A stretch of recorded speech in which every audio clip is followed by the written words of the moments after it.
Cognitive Dissonance in Adventism.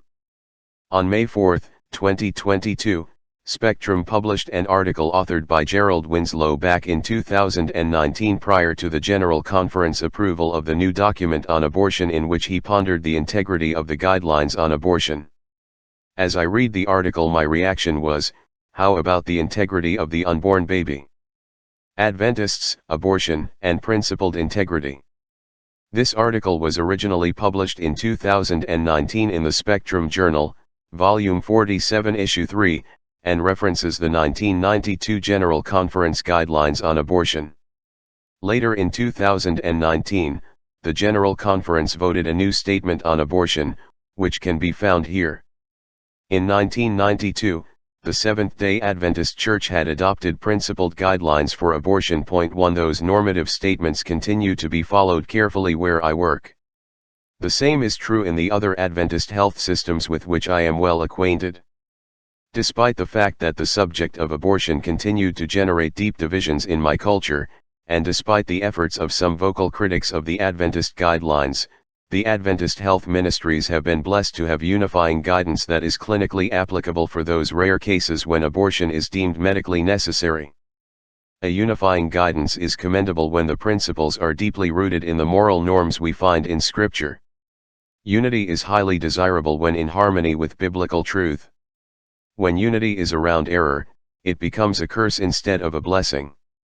I had only been a chaplain for about a month when the physician in charge of the obstetrics department asked for a consultation.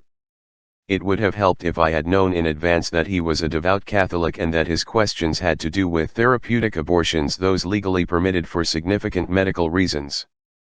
The phrase therapeutic abortions, those legally permitted, should be analyzed on the basis of the identity of the authority permitting said abortions. The phrase legally permitted mean permitted by humans, but perhaps forbidden by heaven. Does the Bible permit the killing of innocent human beings? It is ironic that the concern regarding the violation of one of God's commandments originated in the mind of a member of the Catholic denomination. Should not such a question have arisen among the Adventists who advertise themselves as those having a deep respect for God's Decalogue? When we met later that day, it was obvious that he was frustrated. How, he wanted to know, could we justify abortions as therapeutic when the medical reasons seemed so trivial?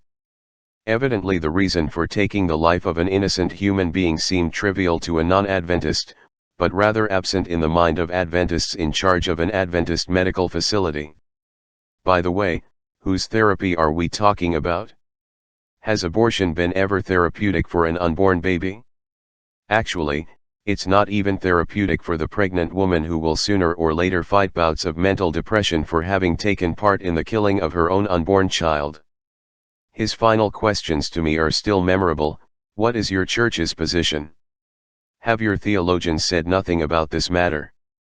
This member of a non-Adventist denomination had a hard time understanding the lack of concern of Adventists regarding the violation of the right to life granted by heaven to every member of the human race created by heaven. Where would a young Adventist chaplain turn for answers in 1967? I began to look, and found little. We were still 4 years away from the publication of the first Adventist guidelines.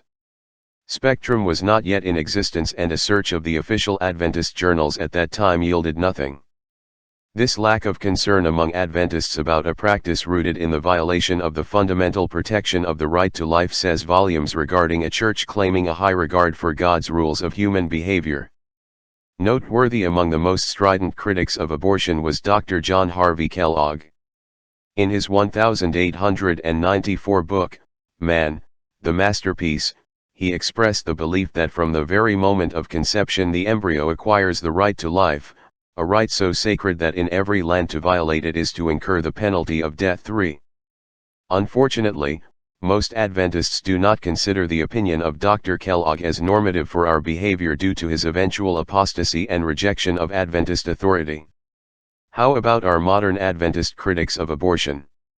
Then, in January 1973, as most American citizens know, the U.S. Supreme Court, in the case of Roe v. Wade, found state laws restricting abortion in the early phases of pregnancy were unconstitutional because of a lack of due process and the intrusion into personal privacy. Point 7. There are no privacy rights regarding the killing of our own children. Most criminal activity is carried out in a private setting. The guilt associated with stealing, for example, is increased when done in secret. It was during this time of rapid social change that the Adventist Church published its first suggestive guidelines for therapeutic abortions, which might need to be performed in denominational hospitals in the United States. Abortion disguised and labeled as therapy should have alerted Adventists that some nefarious activity was taking place in our Adventist medical institutions. The true role of any therapeutic procedure is healing, not killing. The guidelines listed 3 acceptable indications for therapeutic abortions: 1. Threats to the pregnant woman's life or impairment of her health; 2. Pregnancies likely to result in the birth of a child with grave physical deformities or mental retardation; and 3. When conception has occurred as the result of rape or incest. 10. The aim of the attending physician should always be to save the lives of both the woman and her baby. If the objective is to get rid of the baby, it is morally wrong. Both physical deformities or mental retardation is not reason for killing a human being. The Bible condemns punishing the children for the sins of the parents, which means that rape should not be used as justification for murder. In fact, a conference of leading scholars and healthcare professionals was convened at Loma Linda University shortly before the initial guidelines were published. One of the attendees of said conference reported that the guidelines were drafted first and then theologians were asked to search for a biblical justification for what had been agreed upon. The most influential presenter at the gathering was physician and theologian Dr. Jack W. Provoncha. His paper, later published in Spectrum, presented the view that fetal life is valued because it symbolizes what we value about being human and because it has the potential to become human. Jack Provoncha's error was in his assumption that the unborn baby had the potential to become human. The lack of humanity was in Provoncha's erroneous thinking. Both science and the Bible recognize the humanity of the unborn. Jesus became a human being at the moment of conception. However, Provoncha also acknowledged that there are tragic circumstances that make abortion necessary. The actual tragedy is that an Adventist theologian and physician was willing to compromise his faith in order to justify the violation of God's holy law. He couldn't see the intrinsic value of an unborn baby. Baby Jesus was worth as much as when he was living and dying for the human race.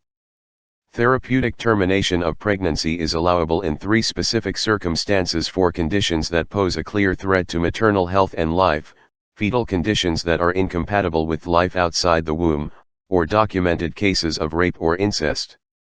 This argument is based on a false premise, that it is morally acceptable to deprive an unborn baby of life when the prognosis is possible death either prior or soon after birth. Is this the proper way to treat our patients?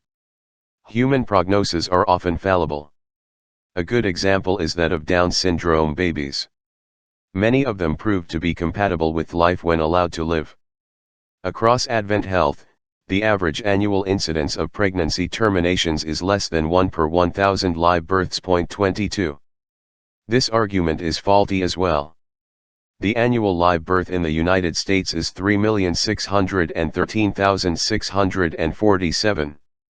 If killing an innocent human being is morally wrong, this means that we are justifying the murder of 3,613 unborn children. How many murders are we allowed to commit with impunity?